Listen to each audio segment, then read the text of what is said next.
মেয়েকে মেসেজ দিলাম। Hi, hello. কেমন আছেন? এসে দেখে যান কেমন আছি। না থাক। আচ্ছা, কি করছেন এখন? ভূতের সাথে কথা বলছি। কি, ভূতের সাথে বুঝি কথা বলা যায়? বিশ্বাস না হলে এসে দেখে যান। আমি? না থাক। আচ্ছা, নাম কি আপনার? আমার নাম পেতনি। বড় অদ্ভুত নাম তো আপনার। আচ্ছা, কিসে পড়েন আপনি? কেন, টেবিলে বসে পড়ি। সেটা তো বুঝলাম। কোন ক্লাসে? টেনে। ও, বাসা কোথায় আপনার? আমার বাসা আকাশে। কি, আকাশে? ওখানে গরম লাগে না? গরম লাগলে মেঘের উপর শুয়ে পড়ি, তখন ঠান্ডা লাগে। দেখেন, আমাকে হয়তো চিনতে পারেননি। আমি সেই ছেলে যার সাথে আপনার বিয়ের কথা চলতেছে। পরিচয় হওয়ার জন্য আপনার সাথে মেসেজ করছি। ও সরি সরি, আসলে আমি ভাবছি অন্য কেউ। সরি, বুঝতে পারিনি। কেমন আছেন আপনি? সেটা তো জানি না, এসে দেখে যান।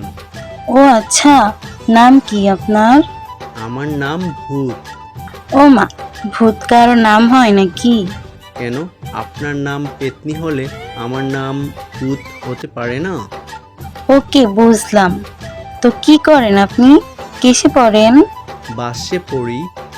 মানে, কি বলেন? কেন, আপনি ট্রেনে পড়তে পারলে আমি বাসে পড়তে পারবো না? ওকে, বুঝলাম। এখন বলেন, বাসা কোথায় আপনার? মাটির নিচে। কি, ওখানে থাকেন কিভাবে? ঠান্ডা লাগে না? না, ঠান্ডা লাগে না। আগুন জ্বালিয়ে আগুনের উপর শুয়ে পড়ি, তখন গরম লাগে। কথার শোধ নিলেন তাই না? একবার বিয়েটা হোক, তারপর দেখাবো মজা। ওকে ওকে, দেখা যাবে কে কাকে মজা দেখায়। বিয়ের আগে এই অবস্থা, আর বিয়ের পরে কি হবে আপনারাই বলেন। ধন্যবাদ এতক্ষণ আমাদের সাথে থাকার জন্য। গল্পটি কেমন লেগেছে কমেন্ট বক্সে জানাবেন।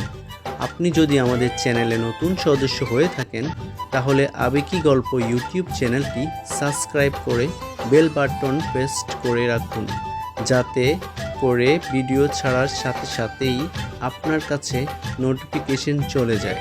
আর হ্যাঁ, ভিডিওটি শেয়ার করতে ভুলবেন না যেন।